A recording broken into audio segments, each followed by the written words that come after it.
Good morning everyone! Ay eto't natagalan nga ang pag-upload natin ng long video dahil nga na high blood ng inyong salonistang mangyan. Ilang araw nga din na talagang masama ang aking pakiramdam. Hanggang ngayon ay talagang hindi ko malasahan ang pagkain. Akala ko nga ay dahil high blood na ako, yung pala ako'y nilalagnat na sa loob. Pero kahit ganun pa man ay tuloy-tuloy pa din ang buhay natin at kailangan pa rin natin pumasok sa ating trabaho. Dagdag pa nga ang pabago-bagong klima dito ngayon sa Abu Dhabi. Minsang lalamig, minsan ay sobrang iinit naman. Katulad nga ngayon, kaya ako may dala-dalang payong ay talagang mainit nga eh.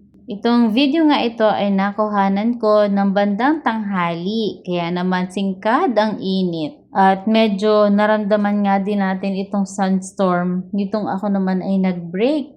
Ikaw na may magtataka at kapag ganitong may sunstorm, asahan mo ng sobrang init at humid talaga. Pero ito ay hindi naman, medyo malamig pa at medyo mahangin din. Ito pala yung unang araw na may sakit ako na hindi ko masyadong nararamdaman, pero tamlay na tamlay talaga ako at kitang-kita mo naman sa aking mata.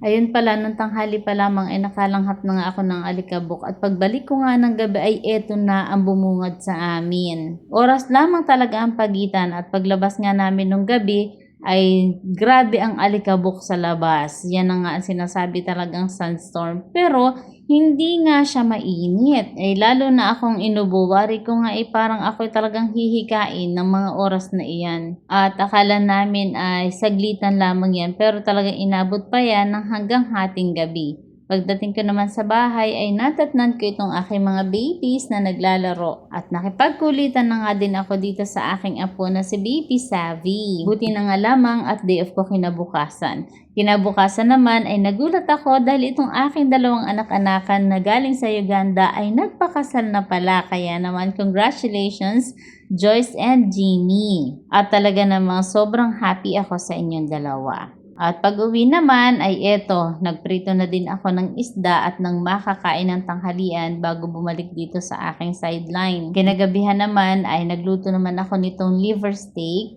at ako'y natuwa at pagkakamura sa dami na ari talagang 10 dirhams lang ang bili ko dyan. Kaya nga sabi ko sa inyo, pagka dito kayo sa Abu Dhabi ay hindi niyo po problemahin ang ulam dahil napagkamura ng pagkain. Ikaw na lamang talaga ang magsisipag na magluto. Maganda rin talaga ito sa mga kulang ang dugo at palaging puyat na katulad ko. Sino ba naman vlogger ang hindi napupuyat? Siguro nga isa din yun kung bakit ako ay nagkakasakit dahil sa kapupuyat, sa pag-i-edit at sa pag-iisip ng mga content. Saglit nga lamang na niluto ko yan at eto. Napakasarap at napakabango na. So yun lamang for today's video ang may share ko sa inyo. At tayo ay kumain na. Pagpapasensyahan at talagang ako'y malat-malat pa. Maraming salamat. God bless us all. Hanggang sa muli.